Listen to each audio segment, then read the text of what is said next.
മാധ്യമപ്രവർത്തകൻ KM ബഷീറിനെ വാഹനമിടിച്ച് കൊലപ്പെടുത്തിയ കേസിലെ നടപടികൾ നിർത്തിവെച്ചു. സാക്ഷികൾക്ക് അയച്ച സമൻസുകൾ കോടതി തിരിച്ചു വിളിച്ചു. മുകൾ നിലയിലെ കോടതിയിലെത്താൻ ബുദ്ധിമുട്ട് എന്ന പ്രതിഭാഗം അഭിഭാഷകൻ രാമൻ പിള്ളയുടെ ഹർജിയിലാണ് നടപടി. മറ്റേതെങ്കിലും കോടതിയിലേക്ക് മാറ്റണമെന്നാണ് ആവശ്യം. ഷഫീദ് റാവുത്തർ വിവരങ്ങളുമായി. ഷഫീദ്, 2019 നടന്ന അപകടമാണ്. ഇതിപ്പോൾ നീണ്ടു പോവുകയാണ്. നേരത്തെ ശ്രീറാം വെങ്കിട്ടരാമനൊക്കെ കൂടുതൽ സമയം ചോദിച്ചിരുന്നു കോടതിയിൽ ഹാജരാകുന്നതിനൊക്കെ. ഇപ്പോൾ മറ്റൊരു കാര്യം പറയുകയാണ് മുതിർന്ന അഭിഭാഷകൻ.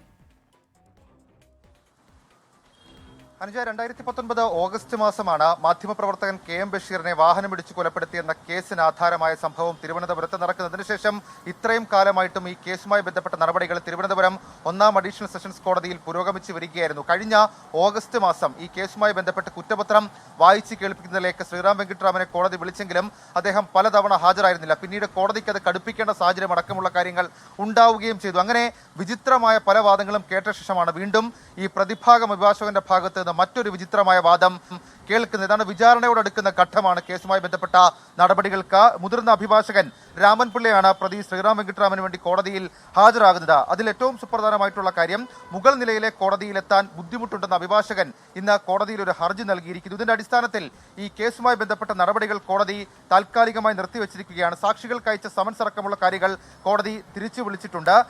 നിലവിൽ കേസ് പരിഗണിക്കുന്ന തിരുവനന്തപുരം 1ാം അഡീഷണൽ സെഷൻസ് കോടതി അത് 2ാമത്തെ നിലയുടെ മുകളിലാണുള്ളത്.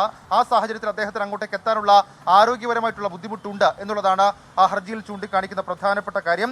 മറ്റേതെങ്കിലും ജില്ലാ കോടതിയിലേക്ക് മാറ്റണമെന്നാണ് ആവശ്യം. ഏതായാലും കോടതി ഇക്കാര്യത്തിൽ ഒരു സ്പെഷ്യൽ മെൻഷൻ ഇക്കാര്യത്തിൽ ഉണ്ടാകുമെന്നുള്ളതാണ് നമ്മൾ പ്രതീക്ഷിക്കുന്ന കാര്യം. പ്രത്യേകിച്ച് ഈ കേസ് അനന്തമായി നീളുന്നതിനെതിരെ കോടതി തന്നെ നിലപാട് ഘടിപ്പിച്ചൊരു സാഹചര്യത്തിൽ എങ്ങനെ ഈ പ്രതിഭാഗ അഭിഭാഷകന്റെ ഹർജി കോടതി പരിഗണിക്കും എന്നുള്ളതാണ് നിർണായകമായി മാറുക. ഇതിലൊരു കാര്യം കൂടി ഷഫീദ്, സാക്ഷികൾക്ക് അയച്ച സമൻസ് ഒക്കെ തിരിച്ചു വിളിച്ചിരിക്കുന്നു എന്ന് പറയുമ്പോൾ അതെന്താണ് നൽകുന്ന സൂചന? ഇപ്പൊ കോടതി മാറ്റത്തിനൊക്കെയുള്ള സാധ്യതയുണ്ടോ അഭിഭാഷകന്റെ ആവശ്യപ്രകാരം?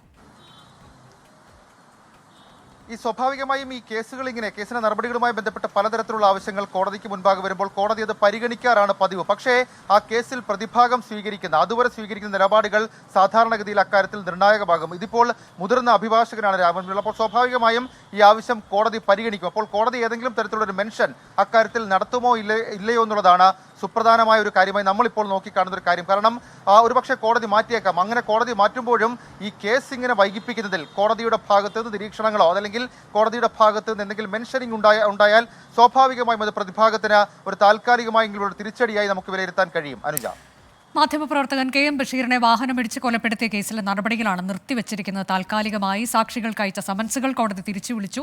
മുകളിലെ നിലയിലേക്ക് എത്താൻ ബുദ്ധിമുട്ട് എന്ന പ്രതിഭാഗം അഭിഭാഷകൻ രാമൻ പിള്ളയുടെ ഹർജിയിലാണ് ഇപ്പോൾ നടപടി. മറ്റേതെങ്കിലും കോടതിയിലേക്ക് കേസിന്റെ നടപടിക്രമങ്ങൾ മാറ്റണമെന്നുള്ളതാണ് ആവശ്യം.